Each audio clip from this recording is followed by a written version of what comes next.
يا ليتني من البلد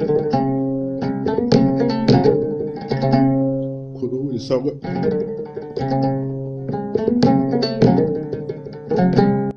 onon rewintoɓe boowal ganni on bismama e nder ndeɗo tongode hesere taw ndeɗo tongode ari ko haalde hunde seeɗa e meftande e gurdam ɓen darinoɓe e saaha alma magal taw ko ɓuuri hen hewde ɓe gandaka ndenne dey tawa ɓe goppi battane moƴƴe e nder haare beele rendo mabɓe ne wawa hebde jeytare mum kono caggal mum wone mabɓe ɓe indi mumen ni ɗesi majjude e tarih hayso tawi golle majjata mayata e nder ɓen wondiɓe Cheikh Souleymane Baal ɓe garɗen haalde hande ina jeeya hen Bayla Perejo Sow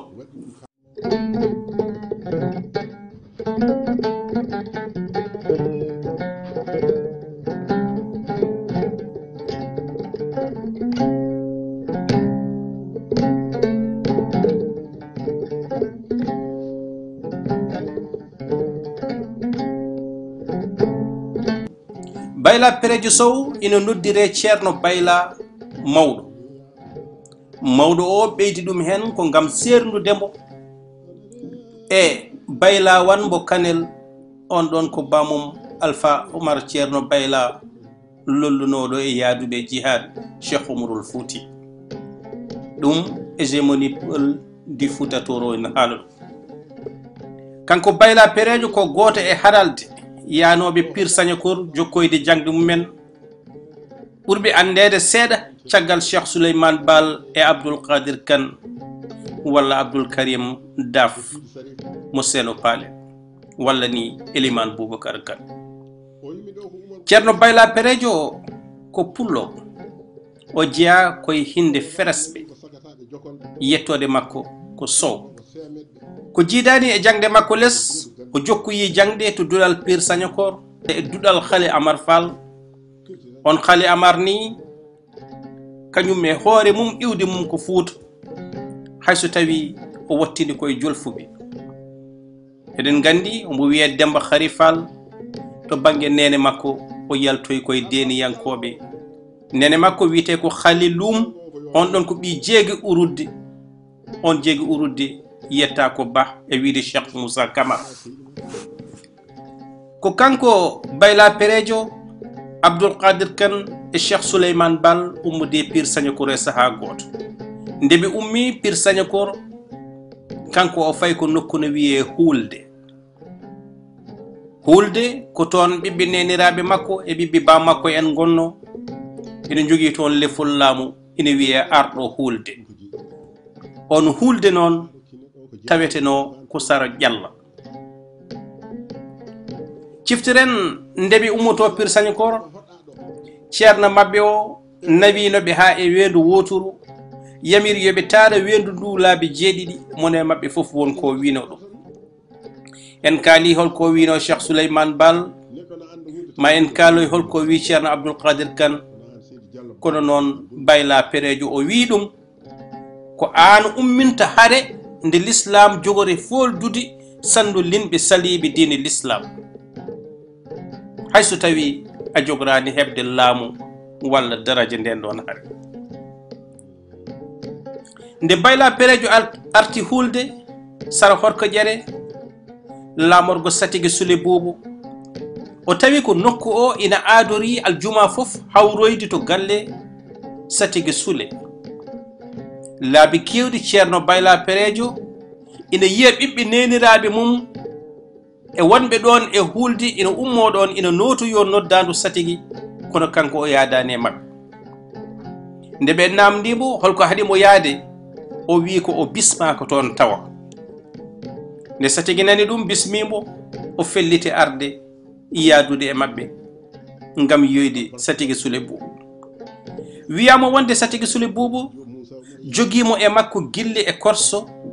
ha yiɗi o wona ceerno mum o wona kadi disnodirɗo mum woni conseiller mum kadi o ñawdo ɗum henanaki ceerno Bayla Perejo sabu e on saha jaɓɓal maɓɓe kamɓe umminoɓe Pire Sagnikor ko yiddode libde laamu deniyankoɓe wonnoɓe ɗo laamu deniyankoɓe ni ma en garte mum mbaɗen ɗum windande mawde sabu kamɓe ɓe goldi ko tiiɗi e nder Fouta kuƴƴugol Satigi Souley e makko addani ɗum rokkude mbo ɓiyum ɓe hen mbi baɗum woɗɓe mbi rokkimo ɗum dewgal o rokkimo kadi e wiide tarik capantati maccuɗo o rokkimo kadi pucci e kabir nden ɓe ummitimo toon ɓe garti hulde o holliti ɓiɓɓe nene makko kanko yidde makko ko habde e Satigi ɓen bassiyimo nde o woppata kan ɗon haala nde o riwtata nden ɗon feere nde o andi o ala ɗo ballo o ala ɗo ballal e nden haare nde o yiɗi umminde e on saha o jogui fimde ferde o yiilo nokku ɗo fotata heblanade haare nde hade eggugal makko o etima e nder hulde dañde wallidiɓe o sakkitini kadi bañowo goto nde wallatamo e yiitude nokku hoɗorde belɗo wurde taw ko mettuɗo yettade bañowo o yiitunimo nokku mo kaaƴe tati taari ɗum hayre Boseya hayre Ndufa hayre Siwol wuro ngo inna hande wiya Hawre Hawre nana dari nana lombi hande nder ɗeɗo kaaƴe tati kono hanki weeɓani yettade ne yettorto hande ni nde ceerno Bayla yi nokku o wela ɗum o watti kanko e yimɓe makko jaɓanɓomo e nder hulde waynade hayso tawi o waynorto ko ƴella walla horko ƴere kono kamɓe ɓe jaha toon to Hawre to hakkude kaaƴe tati ɗe eɓe maha toon nokkuji toɓe jogori ferande renndo ngo noon tinani ɗum kamɓe ɓe jeehi toon ɓe mbaɗi koɗorɗe e nder dawi maɓɓe ɓe mbaɗi hay tata hulli wuro Hawre ngo taari ɗum ko ni ɓe mahiri nokku o ha timmi taw hay goto tinani hade makko eggude hawri ɗon e garal ngal ɗon Cheikh Souleymane Baal ina rewi ɗon faade appe nokku ɗo jooɗino Abdoul Qadir Kane hade mum eggude sabu nden ni taw laamu almamagal suwa taw darade ɓe gonno koye heblanade filñitare woni révolution kanko Bayla Perejo Sow o haalane Cheikh Souleymane Baal yidde makko eggude kono on ñaaguimo nde o fadata ɗum ha arta refto ɗon ummitade appi nde Cheikh Souleymane Baal arti tawtimo ɗon ñaaguimo nde o ɗoftata ɗum ɓe jaada yiyoyde Satigi Souley Ndiaye nden ɓe ummitimo toon e Satigi Souley Ndiaye e kala ko wawi jolde toon ɓe mbaynodiri Cheikh Souleymane Baal fati boode kanko o fewti hulde nde o yetti hulde juutani o eggiri jamma fewde Hawre wuro ngo sosi o waɗani ɗum tata taariɗo nde Satigi tintina egguru makko finni hen sanne sabu mahdemo wuro ha omo hoɗoy hen e nder nokku mum taw o heɓani yamirore mum Satigi o darti yarletiɓe fellitɓe yanoyde e Hawre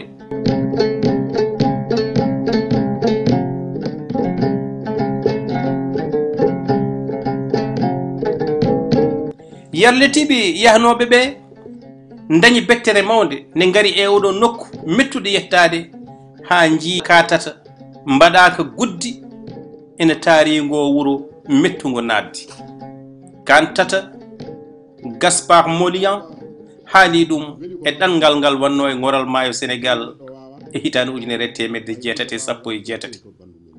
o holliti kanko nde waari Hawre o tawi ɗon tata puɗɗika rappude ina taari hoɗorde joom wuro ngo nden nelaɓe Satigi Souley jeehi dañaani toon polgu ɓe garti ɓe ummoti toon ɓe jaadani sago maɓɓe ɓe ngari ha nokku biyeteɗo murtugel barade nde Sule andi polgu heɓaka Sule waɗi nelaɗo yo artiroy wadde baɗum mo rokkunomo o dewgal e maccuɓe ɓe rokkunoɓe ɓe nde on arti o holliti wonde dey debbo o dey ko dimo ko kellifaɗo so namdama jaaɓi ina yaha ñaguimo dade mum ina gasa o yaafo ɗum kono ɓen ɓe satigi inniri jiyaɓe ha rokkiɓe ɓen kam ɗum wawa wodde on debbo deniyanke ngam anje jalede e nder rewɓe deniyankoɓe felliti ñagade dande mum e hodde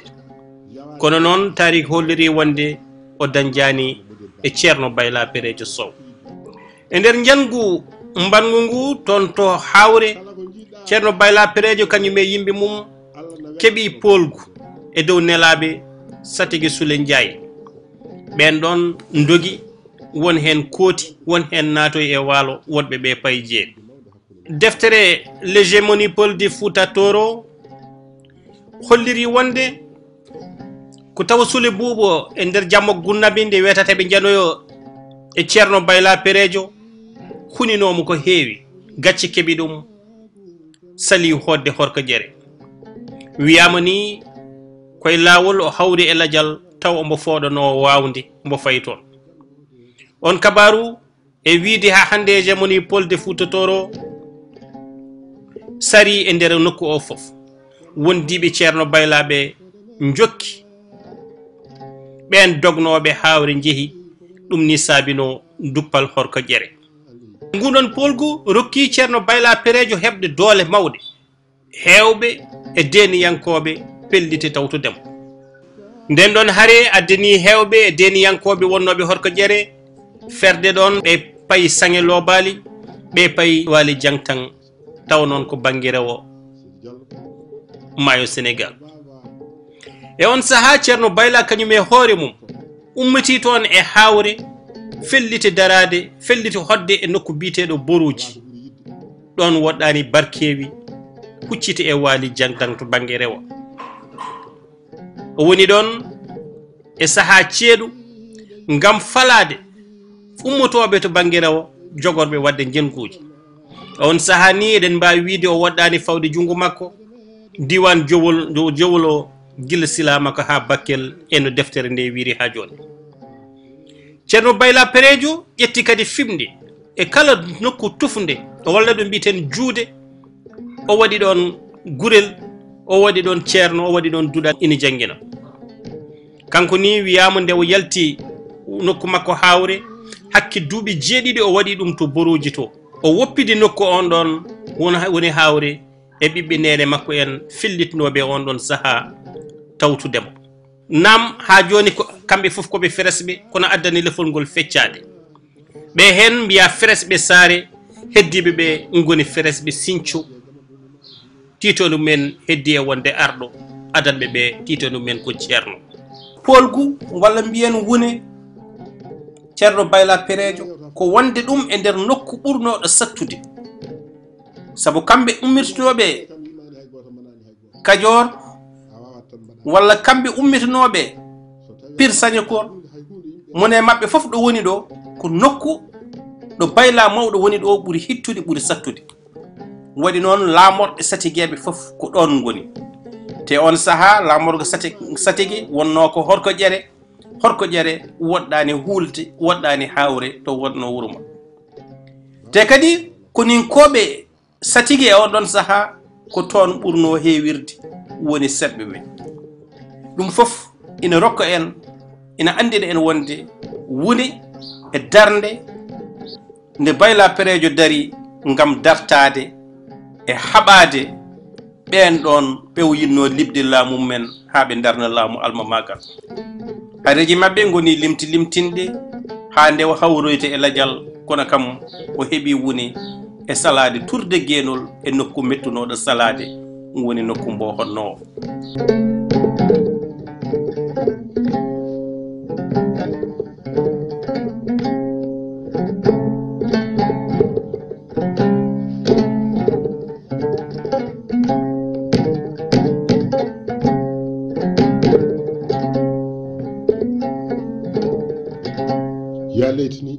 balay goɗɗo mo gurdam mum ɓurani andede e ɓen yadunoɓe Cheikh Souleymane Bal gartide mum ko Tafsir Jabir ko anda e makko to banggue bindol heewani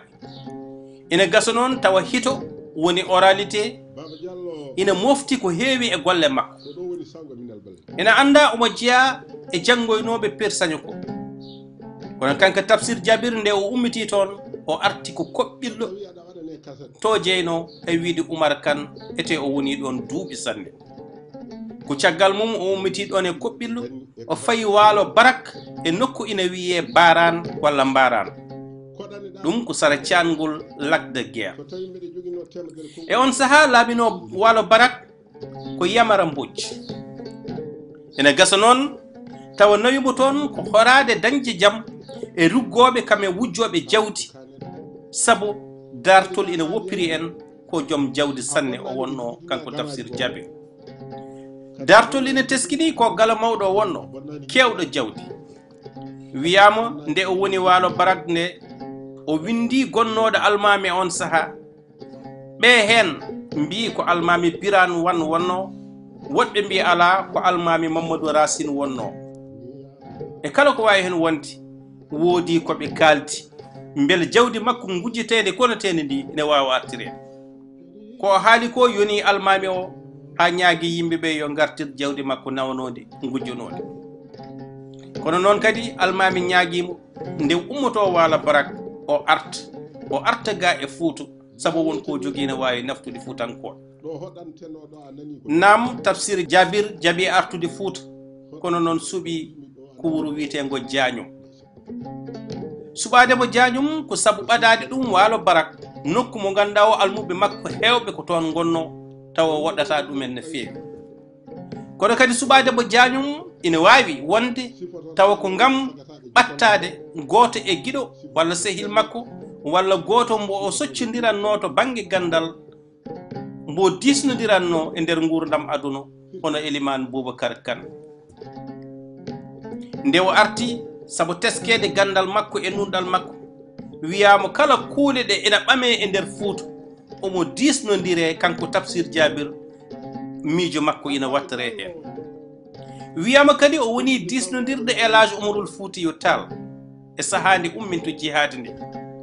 ha joni maale mum nana keddi ɗon e diwan Diagnum o saabu ina waɗi nokku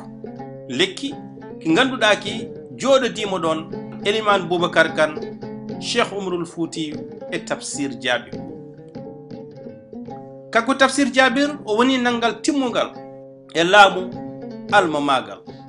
o maayi ko jaaɓe makko e jaatiraɓe makko ɓe iwdum men gonno koɓɓilla kedditimo hande